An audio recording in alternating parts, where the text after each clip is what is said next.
अब आप टीचर हैं तो क्लास के साथ अटेंडेंस, टाइम टेबल, टेस्ट वगैरह पे टाइम तो देना ही होगा ना।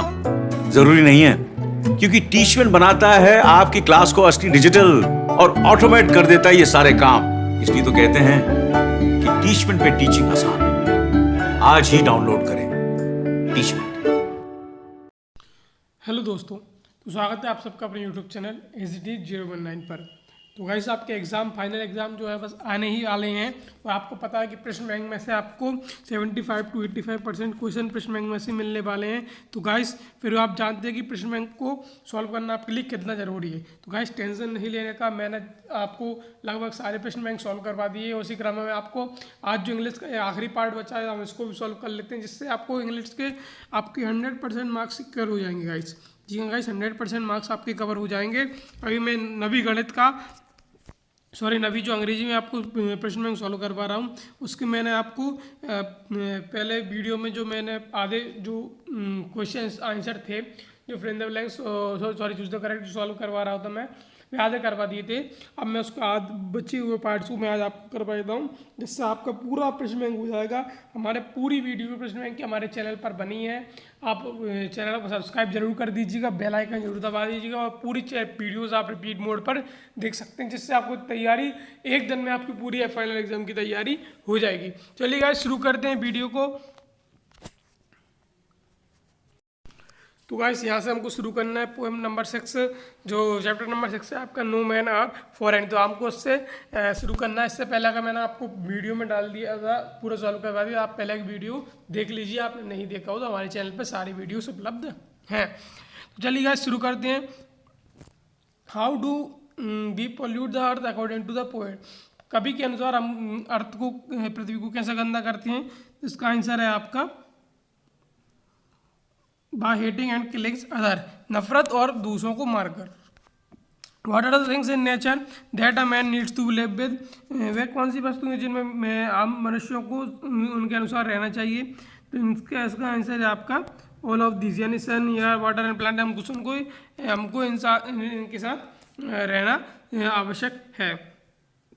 व्हाट कॉज वार, यानी लड़ाई, युद्ध के कारण क्या है। युद्ध के कारण मेन कारण क्या है, तो उसका कारण है हेट्रेड यानी नफरत। How is men's vision clouded, यानी कि मेंस विजन क्लाउडेड कैसा था। जो क्लाउडेड का मेन मतलब आदमी का जो विजन था क्लाउडेड के, तो वह कैसा था।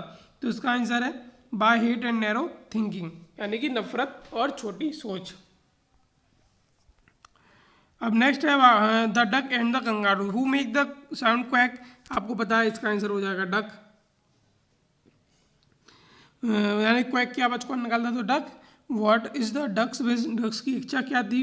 तो इसका answer to hop like a kangaroo, यानी कि कंगारू जैसे उछकना। What does the duck praise kangaroo, why does, यानी कि डक बतख थी जो कंगारू क्यों तारीफ कर रही, सराहना क्यों कर रही थी उसकी। तो इसका आंसर है for its ability to hop and move, यानी कि वही उछकने और आगे बढ़ने के लिए उसकी सराहना कर रही थी कि आप अपने अच्छी से कैसे उछक लेते हैं या फिर आगे बढ़ लेते हैं।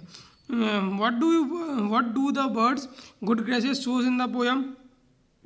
तो इसका आंसर है आपका सरप्राइज, यानी गुड ग्रेसेस का मतलब है सरप्राइज। नेक्स्ट है आपका why was the duck feeling board in the pond, यानी कि वह जो झील थी उसमें बोर क्यों हो रही थी। तो इसका आंसर है आपका बिकॉज ऑफ स्टिल लाइफ, यानी शांत जो उसकी ज़िंदगी चल रही थी उसके कारण वह बोर हो रही थी। तो अब नेक्स्ट आपका रीच ओवर द टॉप, इसका आंसर अब मैं बता देता हूँ। Which instant showed that Santosh was concern our team में, कौन सा यह वाक्य है जिससे ये प्रदर्शित होता है कि संतोष जो है वे अपने टीममेट के साथ कंसर्न यानी वो रखते थे, कंसर्न यानी कि फिक्र करते थे, उनकी फिक्र करती थी। तो इसका कौन सा इंस्टेंट आपको शो करता है। तो इसका आंसर है given artificial respiration to them, यानी वह उनको कृत्रिम सांस दी थी उन्होंने। Why was Santosh sent to a school, तो संतोष जी उनको लोकल स्कूल क्यों भेजा गया, बिकॉज दे वर पुअर, वह एक गरीब खानदान से बिलोंग करती थी। Why did Santosh leave home for Delhi, यानी संतोष जी ने अपना घर क्यों छोड़ दिया। तो उनका answer to get proper education and avoid marriage, यानी शादी से बचने के लिए और अपनी उच्च शिक्षा यानी अच्छी शिक्षा प्राप्त करने के लिए। हाउ हुआ Santosh attract to mountain climbing? Santosh ji mountain जो पर्वतों पर चढ़ने के लिए कैसे अट्रैक्ट यानी आकर्षित हुए? Watching some people going up to the Aravalli from her hostel room, यानी कि उन्होंने हॉस्टल रूम में से अपने कुछ पर्वतारोहियों को अरावली पर्वत पर चढ़ते देखा था, इसलिए वे आकर्षित हो गए। वॉट हैपन में Santosh scaled up Mount Everest for the first time, यानी जब संतोष माउंट एवरेस्ट चढ़ी तो क्या हुआ? यानी कि इसका आंसर है she become the youngest women to achieve the feat, यानी वे सबसे युवा महिला बन चुकी थी, यह अचीवमेंट यानी अचीवमेंट को पाने वाली, यानी कि जो लक्ष्य को पाने वाली। During an training period other peoples would come in at 11 PM and order Maria to, इसका आंसर है आपका टू क्लीन द रूम, यानी कि रूम को साफ करने के लिए। Sharapova loved reading novels of, Sharapova जो थी उन्होंने नॉवेल्स पढ़ना पसंद था किसकी? यानी आर्थर कोनन डॉयल, इसका आंसर है आपका D, Arthur Conan Doyle. What's Sharapova's mantra for success, यानी शरापोवा का जो मंत्र था सक्सेस के लिए, सफलता के लिए क्या था? तो इसका आंसर है आपका ऑल ऑफ दिस, यानी कि being competitive, working hard, respecting हर जॉब, यानी प्रतिस्पर्धी रहना, हमेशा मेहनत करना, रिस्पेक्टेड हर जॉब यानी जॉब की जो आदर सम्मान करना, ये सभी उनके मंत्र थे। मारिया शरापोवा बिलोंग्स टू, जो मारिया शरापोवा है वह कहाँ से बिलोंग करती हैं, कहाँ की हैं वे? तो इसका आंसर है आपका Russia. What is the name of Santosh Yadav village, Santosh Yadav की जो गांव का नाम क्या था? तो इसका आंसर है जोनियावास। Depression treatment is the in the US made Maria, जो डिप्रेशन का ट्रीटमेंट था यूएस में, उन्होंने मारिया को कैसा बना दिया? तो उसका आंसर है टफ, यानी कि बहुत ही टफ बना दिया। नेक्स्ट आपको हम killing a tree, what does the tree symbolise in the poem? Tree जो क्या सिंबलाइज कर रहे हैं पोएम में, क्या जो मीनिंग दे रहा है? तो इसका आंसर है आपका प्रॉस्पेरिटी, यानी what helps the tree to grow, यानी ट्री को जो पेड़ को बढ़ने के लिए क्या हेल्प करता है? तो इसका आंसर है आपका अर्थ, यानी पृथ्वी मदद करती है। व्हाट किल्ड द ट्री, यानी पेड़ को क्या मार देता है? तो इसका आंसर है आपका ऑल ऑफ दिस, यानी scorching and shopping, floods, irresponsible behaviour, ये सब उनको नष्ट कर देते हैं। How do the tree die, यानी ट्री कैसे मर जाते हैं? तो इसका आंसर है when their roots are uprooted, यानी जो जड़ थे वो कट जाती हैं तो रूट अपरूटेड हो जाती है तो वह ट्री मर जाता है।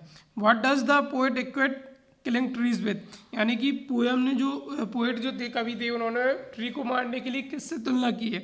तो इसका आंसर है आपका human being, killing human being, यानी कि पेड़ को मारना कवि के अनुसार पेड़ को मारना और हम जैसे आम इंसान को मारना एक बराबर है, ह्यूमन बीइंग को मारना एक बराबर है। The bond of love, whom did the author get by accident, यानी कि ऑथर को एक्सीडेंट किससे मिला? तो इसका आंसर है अ स्लॉथ बियर, यानी एक भालू। Where did the author find the sloth bear, author को जो स्लॉथ बियर था वो कहाँ मिला? तो इसका आंसर है आपका in the sugarcane field near Mysore, Mysore के पास एक जो गन्ने का खेत था वहाँ।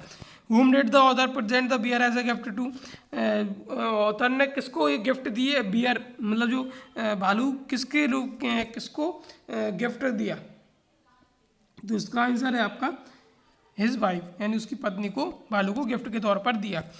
What was the nickname to the bear, जो भालू का जो निकनेम था वह क्या रखा गया? तो जिसका नाम रखा गया है ब्रूनो। नेक्स्ट है why did the narrator's family decided to live Bruno in the zoo, जो है कवि की फैमिली तो उन्होंने ब्रूनो को जू में छोड़ने का निर्णय क्यों लिया? तो इसका आंसर है because he was growing too big to be at home, यानी वह दिन पर दिन बढ़ता जा रहा था तो वह घर में ठीक से नहीं आ पा रहा था, इसलिए उसको जू में छोड़ने का निर्णय लिया गया। The snake trying, who is the poet of the poem snake trying, snake trying की पोएट जो कौन थे? गाइस आपको सारे चैप्टर्स के पोएम या पोएट याद कर लेना कि ये किस कवि द्वारा लिखे गए। तो इसका आंसर है W.E. Ross. Who chase the snake, snake को कौन चेज करता है? तो इसका आंसर है आपका मैन, आदमी। Where did the snake lie until observe, snake कहाँ छुपा था? तो इसका आंसर है आपका ऑन द सैंड, यानी रेत में। Where does the snake go and disappear, वह सांप जो कहाँ चला गया और गायब हो गया? तो इसका आंसर है आपका in the ripples of water among green reeds, यानी कि जो in the ripples of water among green reeds, जो यानी हरी भरी घास के उधर चला गया था। What is the theme of the poem, जो पोएम की थीम क्या है? तो इसका आंसर है आपका स्टॉप क्रुएल्टी टुवर्ड एनिमल, यानी कि पशुओं पर भी अत्याचार बंद होना चाहिए। Lesson 10 Kathmandu, why does the author find himself unable to tear away from the square, तो ऑथर अवे जो स्क्वायर से अवे क्यों नहीं, स्क्वायर से दूर क्यों नहीं हो पा रहे थे? तो इसका आंसर है आपका the flute music was very sweet, यानी कि जो बांसुरी की जो आवाज़ थी बहुत ही मधुर थी। The flute on the pole of fruit seller are compare to, यानी कि जो फ्रूट सेलर की पोल थी वहाँ पर जो फ्लूट बज रही थी यानी बांसुरी बज रही थी, उसे किससे कंपेयर किया गया है? तो इसका आंसर है आपका quills of the porcupine. What atmosphere is there around the Boudhanath stupa, यानी बौद्ध स्तूप के पास में जो एटमोसफेयर था वह कैसा था? तो इसका आंसर है अ सेंस ऑफ स्टिलनेस, यानी ठहराव का जो था, ठहराव की जो फीलिंग थी, ठहराव की जो भावना थी वहाँ थी। Which famous Hindu temple situated Kathmandu, Kathmandu में कौन सा प्रसिद्ध जो है मंदिर स्थित है हिंदुओं का? तो वह पशुपतिनाथ। नेक्स्ट है आपका Kathmandu is the capital of, Kathmandu किसकी कैपिटल है? आप सबको पता ही है, नेपाल की है। जीके का क्वेश्चन है ये। तो नेक्स्ट और लास्ट है आपका, last but not the least, a plumber did my spirit seal, यानी कि जो slumber dead my spirit seal. तो पहला क्वेश्चन है आपको, who is the poet of the poem slumber dead my spirit seal, यानी कि इसका लेखक कौन है? तो इसका आंसर है आपका डी, विलियम वर्ड्सवर्थ। मैं फिर से कहूँगा गाइस, पूरे चैप्टर्स के आपको लेखक पता होना चाहिए कि ये किसके द्वारा लिखा गया है, और इसकी पहचान भी होनी चाहिए कि अगर आपको फ्रेज आ जाता तो ये किस चैप्टर से लिया गया है। What does lucky move with, Lucy move with, तो वह लूसी किसके साथ चल मूव आगे बढ़े? तो इसका आंसर है ऑल ऑफ दिस, यानी रॉक स्टोन ट्रीज, यानी सबके द्वारा वह। तो what seal the poets spirit, यानी कि कवि की जो आत्मा थी उसको किसके द्वारा मतलब एकदम ठहराव कर दिया गया है? तो इसका आंसर है आपका अब इसका आंसर है आपका अजोक, यानी एक मजाक।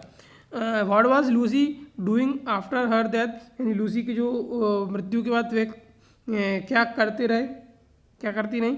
तो इसका आंसर आपका moving here and there in the earth codes of rotation, यानी कि अर्थ पर यहाँ से वहाँ घूमते। What did the poet feel after his beloved death, यानी कि कभी को जो अपने बिलव्ड की जो मतलब अपने करीबी की मृत्यु हो जाने के बाद वे कैसा फील कर रहे थे? तो इसका आंसर है आपका अ ग्रीफ स्ट्रिकन, यानी कि ग्रीफ स्ट्रिकन। इस प्रकार से आपके सारे क्वेश्चन हो चुके हैं गाइस, आपको अच्छे से कर लेना है। उसकी वीडियो एक मैं पहले ला चुका हूँ, ये सेकंड पार्ट है। इन दोनों की वीडियो को आपको देखकर और पूरी वीडियोस को देखकर आपके सारे 100% मार्क्स जो है वो सिक्योर हुए, पक्के हो गए। तो चलिए गाइस, मिलते हैं नेक्स्ट वीडियो में और सब्जेक्ट के प्रश्न बैंक के साथ। तब तक के लिए bye bye and take care.